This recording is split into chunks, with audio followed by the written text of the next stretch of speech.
So now we're recording the Zoom meeting and going live to Facebook. Share on a page I manage, two further.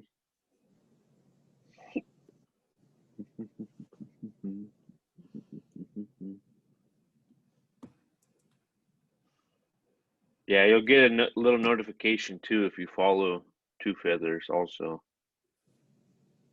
I think I liked your page, but I don't know if I'm following it. Yeah, that's it.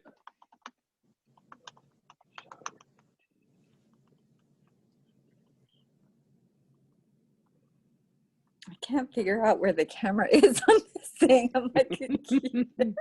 I cannot find it. Is it in the middle? Maybe. Mine's right in the middle, like at the top of my screen. But I see your eyes are looking at the top, and that's not like looking directly at us. Not. Yeah, like that's the weird part. I'm like.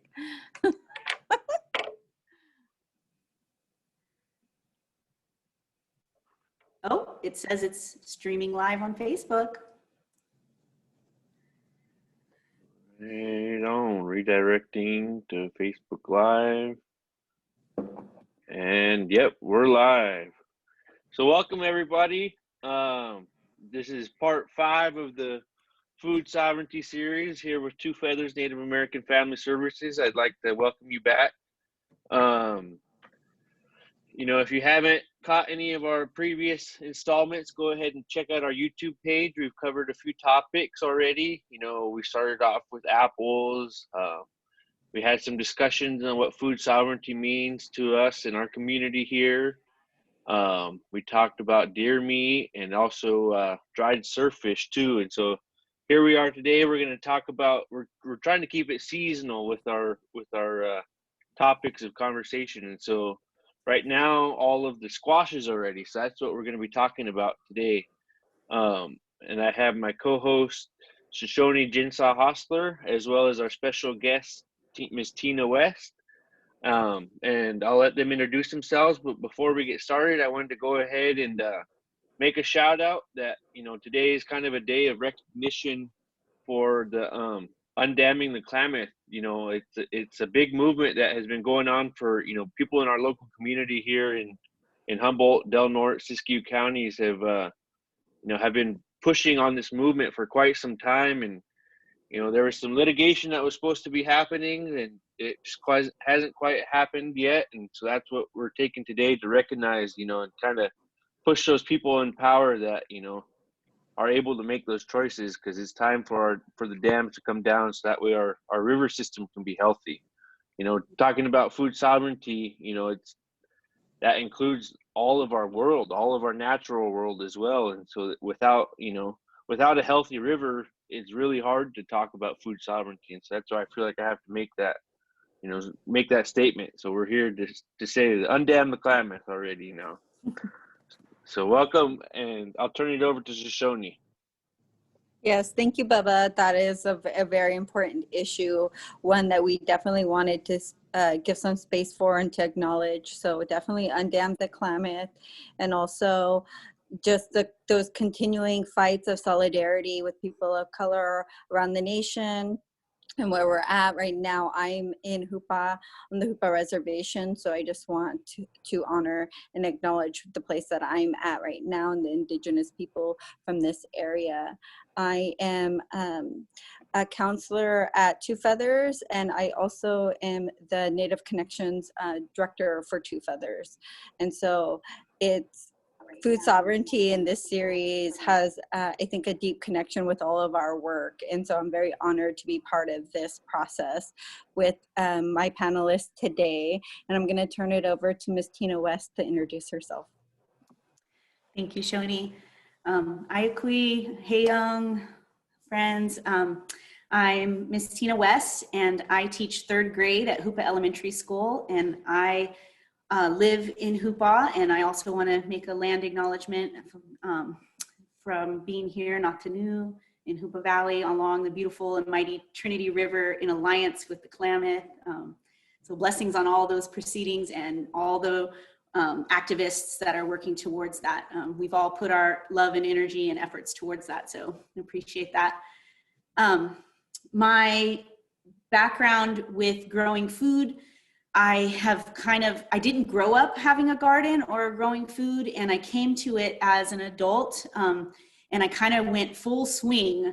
I woke up to nature, so to speak, and when I went to college, and just really understood how beautiful and powerful and integral it is for us to have a connection with Mother Earth, and I embraced it fully. And so when I moved here to Hoopa in 2000, I started experimenting and learning as much as I could about growing a garden.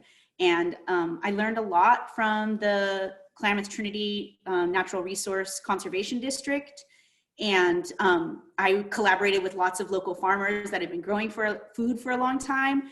And I fell in love with it. I love the art of walking out into my garden and finding something that's edible and meeting my needs that way. I also bring that into my art and my practice as a teacher. So I have an outdoor leadership club at the school, and we go to the Cantate Garden, but we also do a lot of outdoor education. So we've gone to Supply Creek and over to the Trinity River. And I always ask kids, like, well, you know, what's edible? Or I point out to them what's edible and what's medicinal or utilitarian, both the native plants and the invader plants, because some of those, part of the reason why they're here is because they're utilitarian too. But we're talking about squash. So like I said, I've been growing squash for 12, maybe 20 years now. And for probably about 7 of those years, I was seriously entertaining the questions around what does it take to grow my own food and feed my family? And I spent quite a bit of time, you know, kind of dancing with that question, like how many winter squash do I need to grow to make sure I have some all year? Or how can I preserve it to make it last till the next harvest? And, you know, some things are easier to do that with, like apples, for example. You can dry apples and make applesauce, and some things are a little bit trickier. And you can preserve squash. This just has different modalities. I just want to acknowledge that squash is indigenous to our Americas, to Turtle Island. And you know, the scientists who study it says that they think that it may have originated in South America, and because of its nutritional value and its vitality, and it spread throughout all of Turtle Island. And so my tribal ancestry, I am Mohican, Stockbridge Munsee Band of Mohican. I'm also English and Irish and Welsh. But my indigenous ancestry was originally on the Hudson River in upstate New York. And our tribal connections to growing squash are from the Three Sisters. And many of us are familiar with the Three Sisters of corn and beans and squash. And the idea is that they are in harmony together when you grow them in a mound. When you put in your beans, they give the nitrogen that your corn needs. Corn is a heavy feeder, it needs lots of nitrogen. So your beans fix that into the soil. And when you also plant in your squash, the squash makes really large leaves, and those large leaves shade out any of the other weeds, and they're also pest resistant. And so that is a really beautiful synergy of an indigenous symbiotic or reciprocal relationship. And not only is it like a beautiful way to grow food, it's also like a core teaching in our understandings of how we are to interact with the world. We should be thinking about how can we contribute, as well as like, what are we getting from it, right? It's a cyclical thing. And so that's a big part of it. And I want to just bring up and talk a little bit too about like sovereignty. And this is the idea that we have reign, that we can reign over our own lives, that we have control over that. And as much as possible, whenever we can, I think there's beauty and power in planting some food and seeing what you can grow. And, you know, when I went to HSU, I lived in a little tiny apartment, you know, in Arcata, and I had little boxes of food outside, you know, things that could grow quickly and that were compatible with that environment. So things like spinach or kale. And I just think there's something really empowering about that. And I want to encourage all of our friends that are joining us to embrace that, to lean into that. And, you know, there are lots of indigenous seed banks that you can rely on. And there are even some seed banks where if you agree to grow only that particular kind of squash or corn, whatever it might be, they'll give you seeds for free if you agree to just grow that one kind, so that you will have a true seed the next year. Because squash is pollinated by bees, and it will cross-pollinate. So you'll get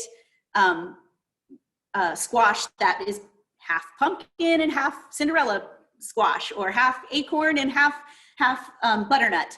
And it doesn't actually come out until the next, like if you were to save those seeds, you might have like something that was different. So it takes 2 generations before you see that. I don't know if I'm getting ahead of myself and if that's too much information. Taking a deep breath.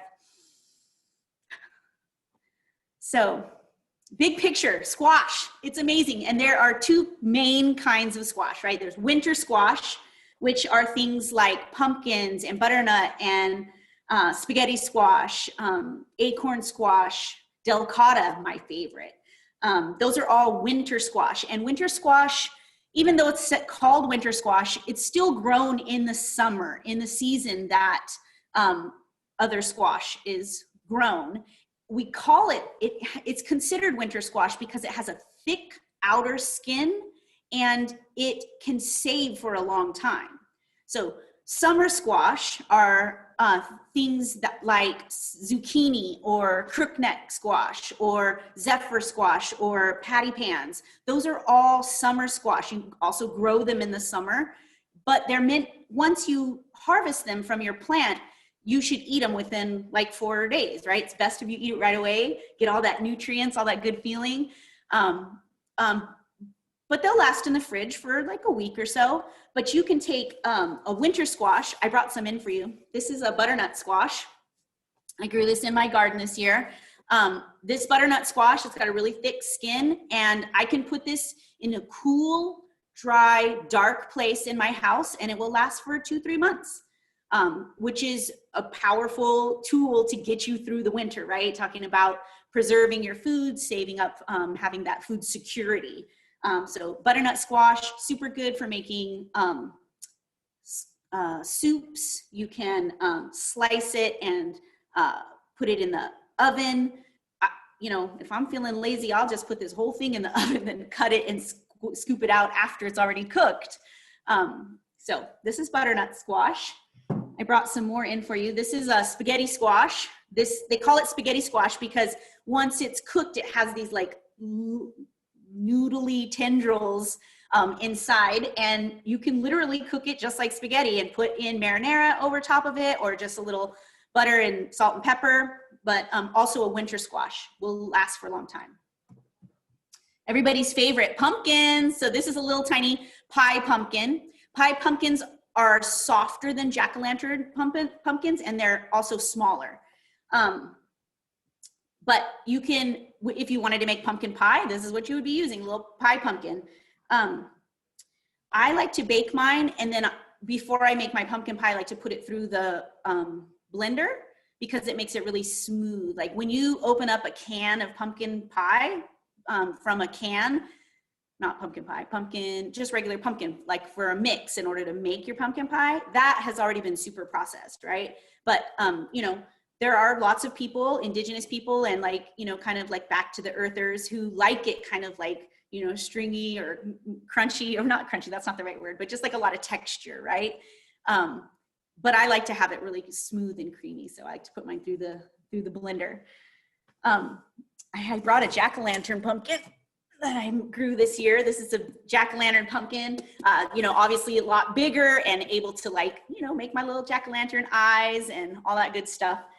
I just found out that jack-o'-lanterns they didn't originate in pumpkins. A lot of folks used, because of that culture, that norm, social norm, or that cultural norm of making jack-o'-lanterns came from, I don't know exactly where, somewhere in Europe. You'll have to forgive me for not knowing exactly where, but the folks would originally carve out like turnips and rutabagas and their root plants. And when the settlers or the invaders came to the Americas and squash and pumpkins and gourds were available, they realized that, oh, hey, that's kind of a nice plant to use that for. And so they kind of adapted. And so the art of making jack-o'-lanterns is like this fusion of like indigenous from Europe and indigenous from the North America. So kind of sweet. I have a sweet little, one more, actually two more. This is acorn squash. Kind of looks a little bit like an acorn. It's got these ridges on there. And this one's a little bit older. It should be a darker green, but it's still totally edible. Let me show you the last one I have. This is a delicata. This is my favorite. They're so buttery, delicious, yummy. And I just bake them whole. I'll literally just cut them in half, scrape them out, put them on the table as is with a little butter and salt and pepper, and they get gobbled up. They're delicious. This is a fun little pumpkin that has a cute story that's related to Two Feathers. Two Feathers has been such a blessing to our community here in Hoopa. I have many, my family as well as our community members are really blessed to have their resources here. And one of the things they do is put together a fall harvest Halloween carnival. And last year they had one of their booths had these little pumpkins where the children could like paint with a Sharpie and make a little Sharpie face on it for a jack-o'-lantern. And my daughter went to that table, loved it, decorated her pumpkin and brought it home. And that pumpkin somehow ended up outside near my flower bed. And I had this mysterious big leaf squash growing there when I was watering my plants in the spring. And I was like, I wonder what that's going to be. And, the gardener in me was like, let's find out. And so we grew it and it started making these little pumpkins. So this is like the full circle from Two Feathers back to me, back to you guys, right? And you guys are having another one this Wednesday. So shout out if you're in Hoopa, come down to the Hoopa Shopping Center and join Two Feathers for their celebrations. Yep, that's a nice little plug. We're going to be down there for the Food for People Day. And so come on down, you can get your veggies and then stop by. We'll have a few different socially distanced activities. Yay. Right on. I will just say when you are growing winter squash, you want to plant them at the same time. Like for here in Hoopa, it's around mid-May, early to mid-May, you want to have them in the ground. And squash like a lot of room. So the traditional style of growing a squash is to make a mound that's about maybe a foot wide. And you can put like 3 or 4 or 5 seeds, or if you have starts, you can put four starts in the mound. But you want to keep those mounds about 6 feet away from each other because squash take up a lot of room. They like to grow out little tendrils and they'll make little spirals that hold on to other things. And then you'll notice that as the season progresses, you'll want to water them as needed. If you live in a really hot environment like Hoopa, I water my plants every day because they'll just wilt without that water. But if you lived, I don't even think you can grow them on the coast. It's too wet there. But let's say you had a moderate place. You don't want to overwater squash. They can get like powdery mildew, or they get prone to diseases if you overwater them. And you can kind of notice by the quality and color of their leaves. They should have nice and big leaves. They should be deep, deep green. And if they're kind of yellow and it's still like the prime part of their growing season, you might want to add some nitrogen. You can give them fish emulsion or chicken manure. I highly recommend and suggest organic, right? Because you're ingesting this, you're putting it into your body. You want to be as healthy and strong as you can. But as the season grows, did you want to add something, Shoni? Oh, there were a couple questions, if you don't mind taking a couple questions right now from the audience. The first question they seen was from Casey DeHuff, and asked, when you bake your pumpkin, do you have to puncture the skin like a potato? I tend to cut mine in half and scoop out the seeds before I put it in. If it's a smaller pumpkin, you can just puncture a hole and put it in. I like to break the stem off as well, but I don't think you have to. Okay. And then the next question is about banana squash. And Jude Marshall was saying that his grandma used to grow banana squash and was wondering if anyone still uses banana squash. Yeah, I have seen other farmers grow banana squash, like its name, like it's big and yellow. It's got a lot of meat on it. It can be a pretty popular one. I personally didn't grow any this year, but I imagine you can get some seeds. Online seeds are pretty easy to find. I like territorial seeds. And like I mentioned at the beginning, there are indigenous seed savers as well. Ask grandma, do you have any seeds, right? She might have some. Yeah. So when you're growing your winter squash, as the season progresses and it gets closer to this time of year, you'll know that your squash are ready for harvest because the vines will start to wither. They'll start to kind of, the leaves will curl, they'll kind of start turning brown, and you'll be left with this like kind of hard vine. And when you harvest, you want to make sure that you leave a stem on your squash. If you break it off at the bottom, like this delicata, you want to eat it sooner because that's kind of like a puncture wound. When I gather my squash, I always sort it carefully, and I, reminded a few people, like, don't toss it over there, right? Because if you break the skin, you no longer have that shelf life of several months. But as long as it doesn't have any like marks on it and it has a nice long stem, it should last for a few months. But what I do is I'll sort out my ones that have broken stems or that maybe they have a nick on them in the harvesting process. I'll put those to the side so that I make sure I eat them first. So yeah, I'm making a nice little long stem for them. That's always nice. So those are all winter squash. And you're probably also really familiar with summer squash. I went out into my garden this morning just to see. I was like, I don't know if I have any summer squash out there, but sure enough, I had a few. This is a yellow zucchini, and it's similar to a crookneck. It has the color of a crookneck, but the shape and flavor of zucchini. And it's a little bit smaller than what I would optimally harvest. I like them a little bit bigger, a little bit more meat on them, but this is still totally yummy and edible. And then I actually also managed to have a zucchini on my plant, and this is bigger than I like to harvest, right? But it's, summer squash is, we've been eating on them all summer, and I've already transitioned my summer garden into a winter garden. So I have, in my garden right now, we just planted garlic, and we recently planted kale and cauliflower and broccoli and chard. We have beautiful Swiss chard right now. So those are all, like, our energy has been kind of shifted into that, wintry kind of part of the garden. So I was pleasantly surprised that I had a zucchini out there.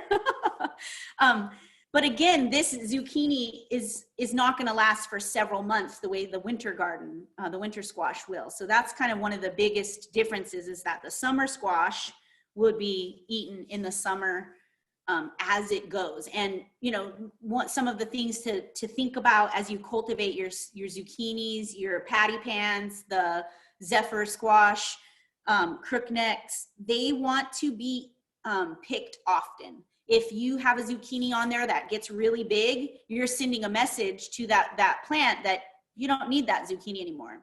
But if you constantly harvest and collect the zucchini, they will make more zucchini. And all summer squash will make zucchinis for several months.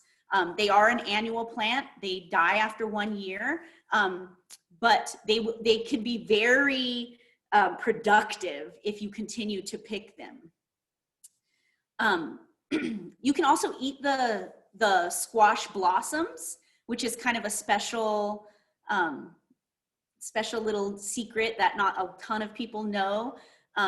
I've seen some really, I don't do it very often, but you can literally just pick it when it's nice and fresh and eat it straight out of the garden. That's probably like, you're gonna get the most love and joy and energy and goodness out of it, just straight fresh like that. But you can also pick it and like, I've breaded it, like dipped it in egg and then dipped it in like some, savory flour mix and then kind of just a little quick fry, super yummy and very delicate. You can also, people will sometimes make a squash mixture that like onions, garlic, mushrooms, if you want to put in some nuts or something like that, and then open the flour and put that inside the flour and kind of have like a stuffed flour, which is also just like, it's so delicate and precious. Because squash are really hearty, right? Like you eat a big bowl of your butternut squash, you're gonna feel full. It's got this like density to it. But the blossoms have just a little like sweet, gentle energy about them. So that's special. Yeah, I'm so glad you talked about those. That's kind of one of my little favorite, like you said, it's kind of a little trick of the trade or something. From when I was working out at Ottawa, I used to enjoy eating them right off the vine there too, like you said. Another thing I also like to do is kind of to chop them up just a little bit, a couple times, like in half, maybe three, and put them in with my scrambled eggs in the morning too. That was really tasty. But yeah, I'm super glad that you mentioned the blossoms because I was going to ask you about that. Mm-hmm.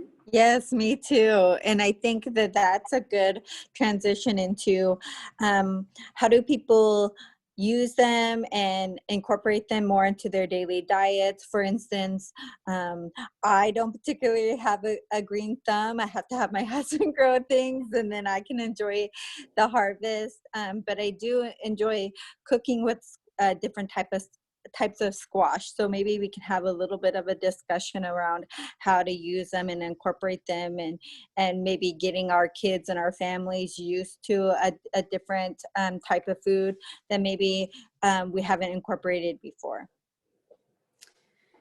Yeah, that's great. My kids have told me recently that they don't like squash, and which breaks my heart, but I think it's really like they've been eating it quite a bit their whole lives. And so I've recently had to been kind of creative about how I encourage them or sneak food into their, like shred it, make it kind of smaller, put it in the soup. That kind of goes undetected. Putting it in, shredded into beans, putting it out on like in burritos or taco night. It's like mixed in so they are not like they're not scooping up a big scoop of zucchini and putting it on their plate, but rather they're still getting some of the nutrition because it's mixed in with some other kinds of foods. But as far as other recipes, I like to add zucchinis to any stir fry that I make. I like to do frittatas or egg scrambles that have like quite a bit of vegetable medley in them. One of the ways that my kids will like straight up just take a big scoop of zucchini is if I fry it, which is not the healthiest version of how you could eat this vegetable, but again, like dipping it, just cutting it into rounds and dipping it into some egg or oil and then into like a herb mixture of some savory tastes with some flour and then frying it. That's really yummy. They gobble that up. That's I tried a recipe like that that I really liked this year because typically I'll just fry it like that, but this recipe has you basically make a little square grid with the zucchini and you place squares of mozzarella in the middle and tomato, and you fold them over and use toothpick, and then you dip it into your mixture and then fry it like that with with the egg and your flour and all of your seasonings. And that was so good. It was kind of like fried little, like the zucchini lasagnas. And they were just like the perfect serving size, which were really good. I like to do with some acorn squash, cutting it down the middle, softening it before I bake it. So like if you boiled it a little bit just to get it softer after you scoop, and then I put brown sugar and butter in there when I'm baking it, which I think it helps, because some people, when they're eating it, they're not expecting it to be nice and sweet, and then it's a pleasant surprise. Nice. Yeah, one thing you can do with, if your summer squash gets out of hand and you end up with like a bigger one, my sister introduced me to the idea that you would take your squash and cut it into like a thin strip.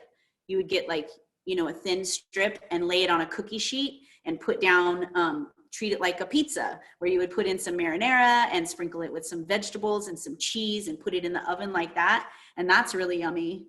That's a pretty good way to eat it. I like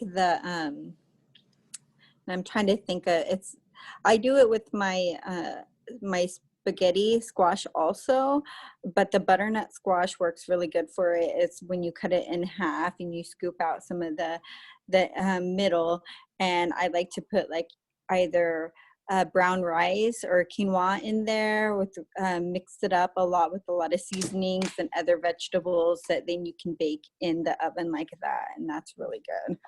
And then also the spaghetti squash, you can just kind of tear it up and use it as the bowl while you're eating whatever you've put in, what you've stuffed in there. It's pretty good. Yeah, twice baked squash, we call that, where you bake it and then you maybe saute some other vegetables and put it in and mix it all together. I love it with mushrooms or some nuts mixed all together, and then maybe back in its own shell and put it back in to melt all those flavors together. That's pretty delicious. I'm getting hungry. I know it. We do have a couple questions. The first is like a two-part question that asks if pumpkin flowers are edible, just like other squash flowers, and then does eating the flower or picking the flower off the plant, does that affect the growth of the plant? Yeah, great question. Yes, you can eat the pumpkin squash flower. I highly encourage it.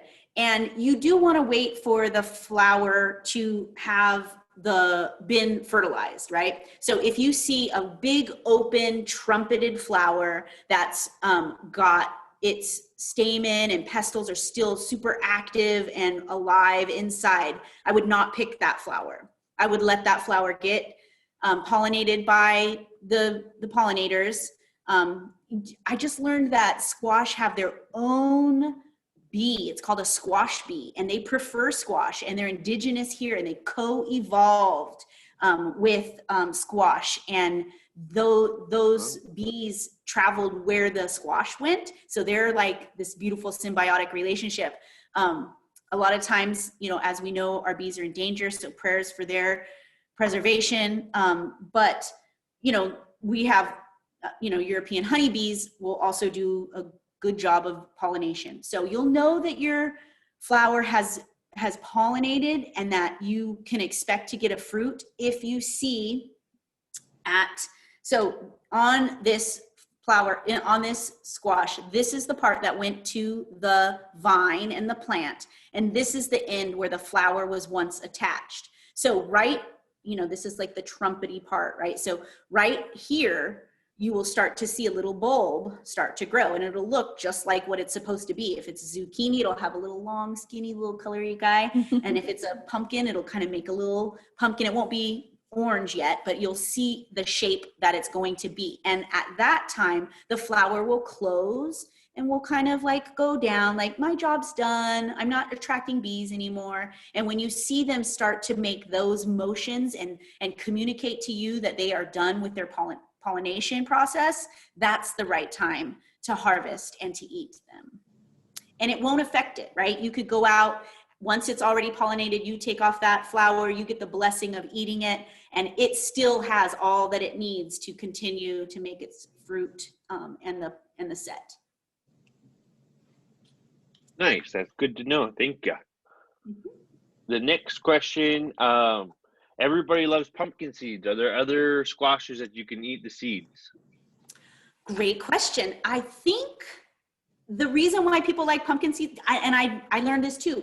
I didn't grow any this year, but there are pumpkins that are specifically for their seeds. So for example, when you get your jack-o'-lantern and you maybe save half of the seeds to process and put on a cookie sheet with some garlic salt or something, those, you can totally eat those, but they are not bred for their seeds. They're bred for their size in order to make the jack-o'-lantern, but you can actually grow a pumpkin that's made for their seeds, and it makes a difference. I've grown them before. The shells are really soft. You can crack them really easily. You can actually chew them up, and you don't, you know, sometimes if you chew pumpkin seeds, you're kind of like rah, rah.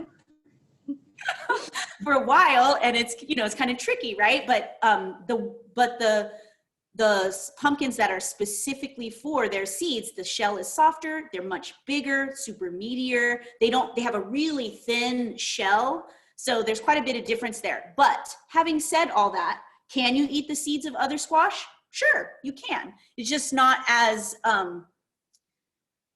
this is not what its true intention is, but is there still sovereignty there? Is there still nutrition and a worthy experience? Absolutely. Right on. That's good to know.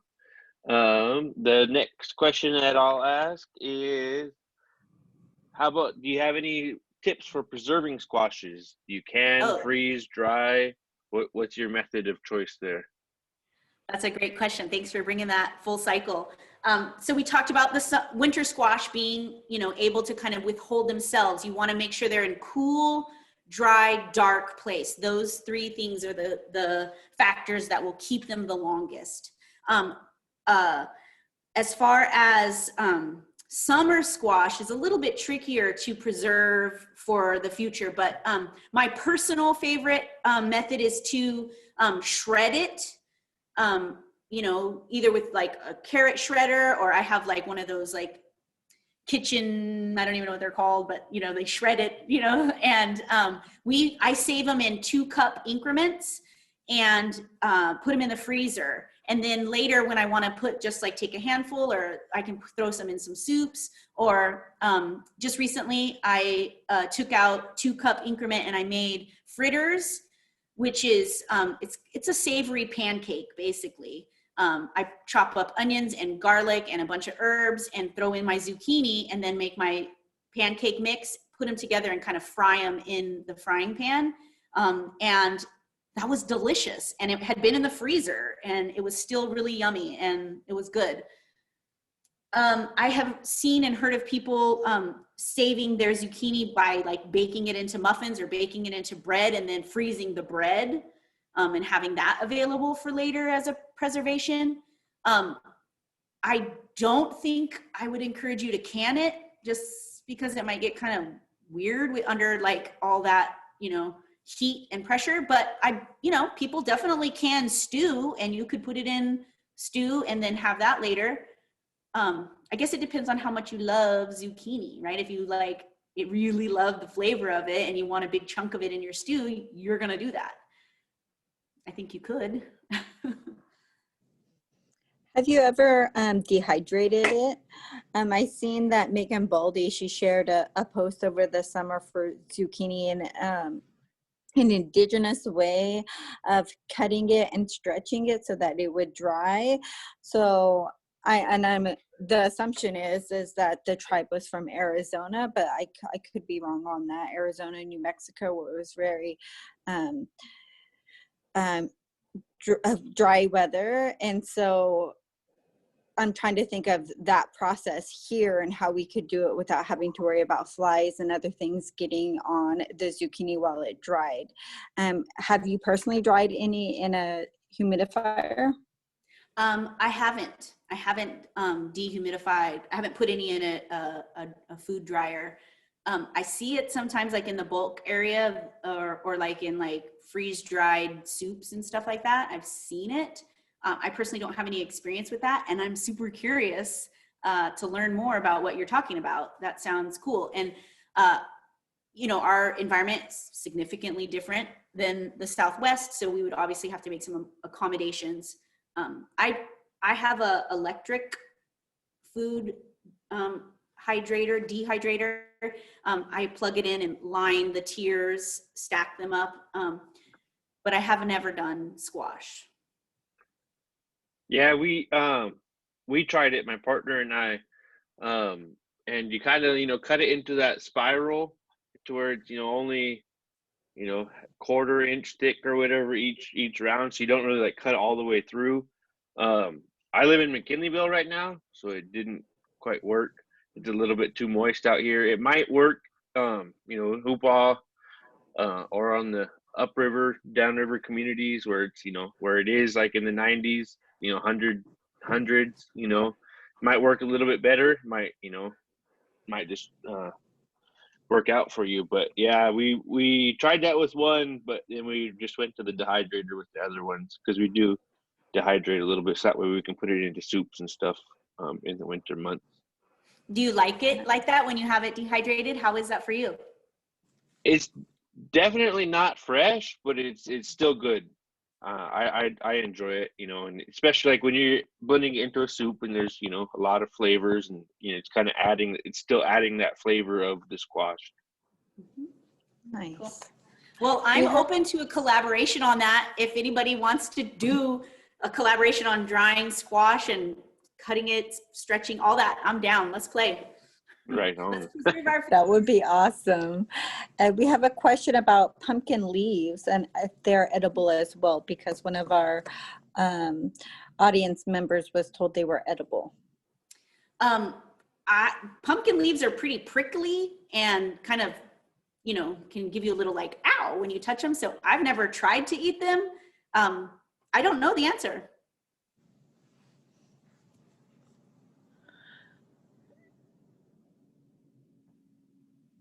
Okay, here's another question. Luke asked, I cook acorn and butternut squash seeds regularly. Can you grind them into a paste with oil and seasoning? Ooh, that sounds yummy. Yeah, I don't know why not. Just grind them up, maybe put them in the bottom of your pie pan and then put your pumpkin pie inside as the filling. You would have like this seasoned, maybe even toast them before you do that. That sounds good. I'll come to your house and eat that.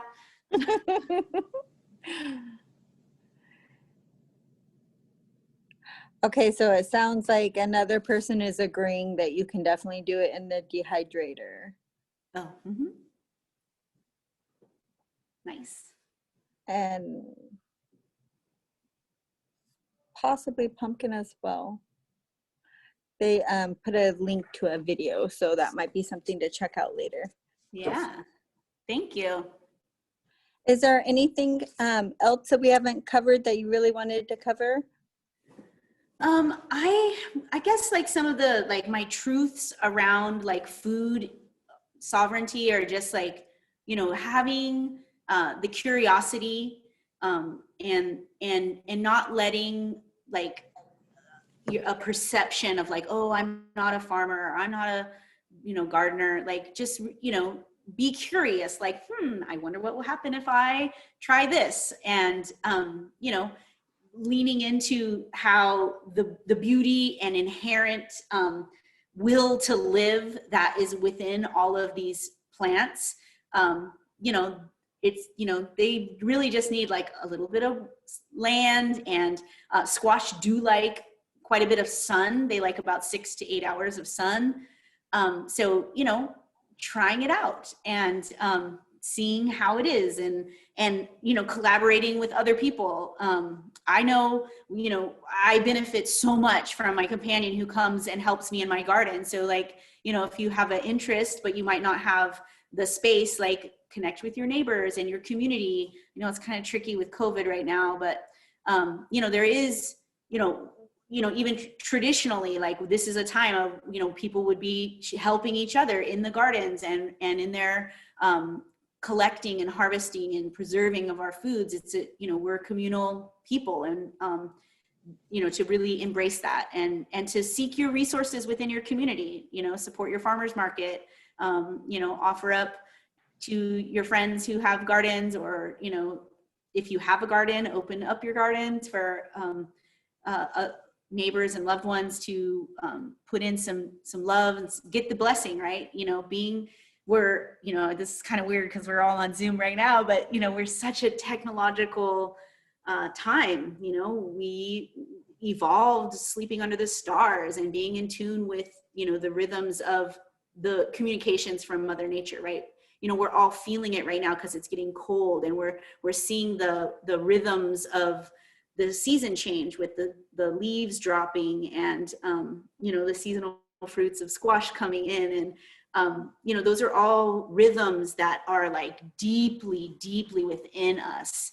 And when we take the time to commune with that, it feeds us, it feeds our souls. And you know, I personally, you know, when I don't get the time to do that, or I don't take the time to do that, I can kind of feel tight and less at ease. And so just empowering all of us to take care of our souls and our mind, our emotional and spiritual being, by being in nature, by, you know, putting our feet on the ground and noticing, you know, just taking that awe of like standing in the breeze while the leaves are falling. And it's that time of year. So, you know, and we can all access that, even if we perceive ourselves as being in a urban area, you know, there's still, you know, the wind, you know, the places where it's not paved, you know, seek those out and make that connection. And I guess I also kind of feel like this call for, you know, I grew up in powwow. I went to powwow, you know, most of my teenage years. I don't dance anymore because where we live, we don't really have that many powwows, but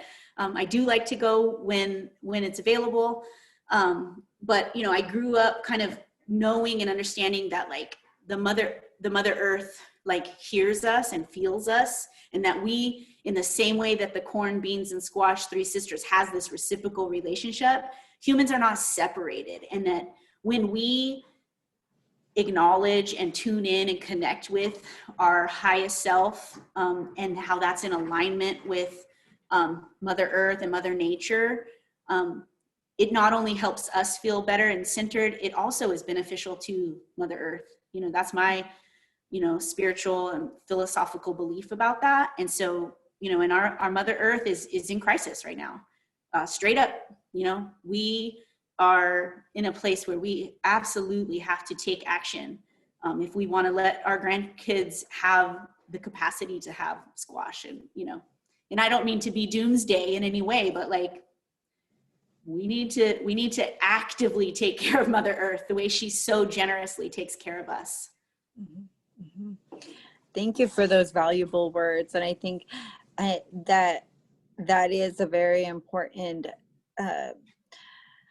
what you just said, and even allowing space, right? Allowing space for somebody else. Maybe they don't have the property or the land, but the benefits that they can get from participating in harvesting and creating a garden, and that whole process of even the vitamin D from the sun, and the way in which we know that it affects mood and people's perceptions. And you never know what you know, that could be somebody's safety plan, that could be somebody's lifeline right there. And being able to extend that invite to other people and to get them involved might mean more than what we know to people. And so I just really thank you for bringing that up. And I think that is such an important part of all of this, and being able to give back also. We get so much from giving back, and that's kind of been taken out of some of our daily processes. And that's something we definitely can get back to and really touch base with. And it's more than just feeding your family, right? It is feeding your family, but then it also offers you so many layers of actualization and benefits. So thank you for highlighting that for us, Tina. Yeah, it's very much a reciprocal relationship, and it kind of goes to all of the, this whole food sovereignty series, everything that we've highlighted, whether it's, today we're talking about gardening and, harvesting squash, or, if it's on one of our other episodes of, with the acorns or the deer meat or the other, forms of natural, relatives that we manage and, harvest and gather.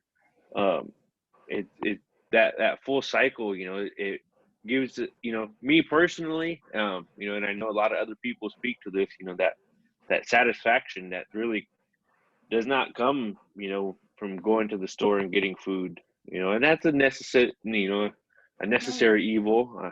You could say, you have to go to the grocery store for a lot of the stuff we eat, but just trying to incorporate as much as we possibly can from that, that we take care of and that we manage. And yeah, it's really a great thing. There's a lot of benefits, we can go on and go really deep into the mental health side of it too. There's a lot of benefits of being outside and, getting your hands dirty. For me, I worked at Potawatomi like almost my whole time at HSU, and like I really, thinking back, like I really couldn't, ask for a better college job. I didn't have to, go to work and worry about anything. I could just be outside all day and working, and then work in the farmers markets. And, that was another layer of like seeing other people. I know the benefits myself and, all of that, but like seeing the joy of the community, like, oh, I'm so excited for this or for that, and so yeah, it was really an awesome experience. Like I said, a perfect college job because I didn't ever have to take any stress home, and it was actually de-stressing to go to work. But That's lovely. Yeah.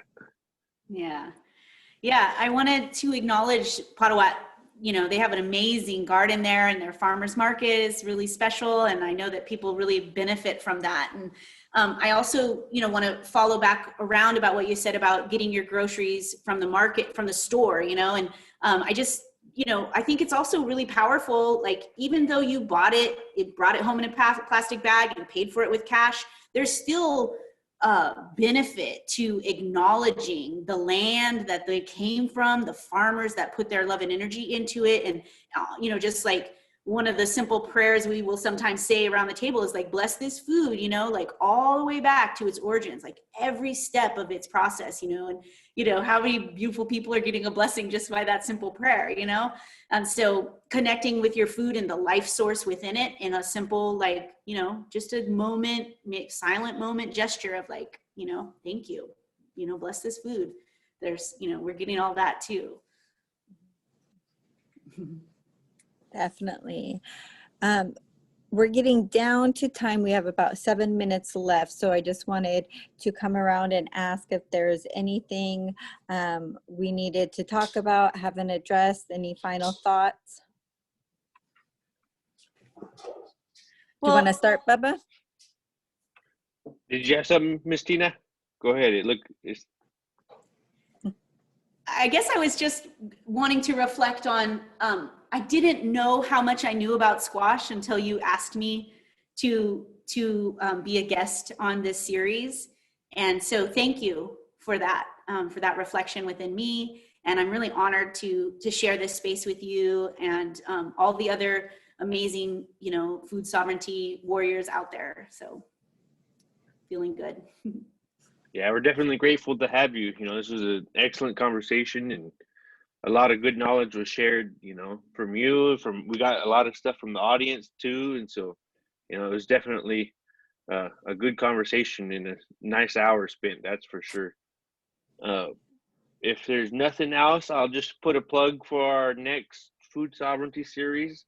We will be looking at acorns. It's the fall time right now, so the acorns are starting to fall into the ground. It's time to start thinking about heading up the hill and, getting our gunny sacks filled up. And so we're going to be talking with Marva Jones again.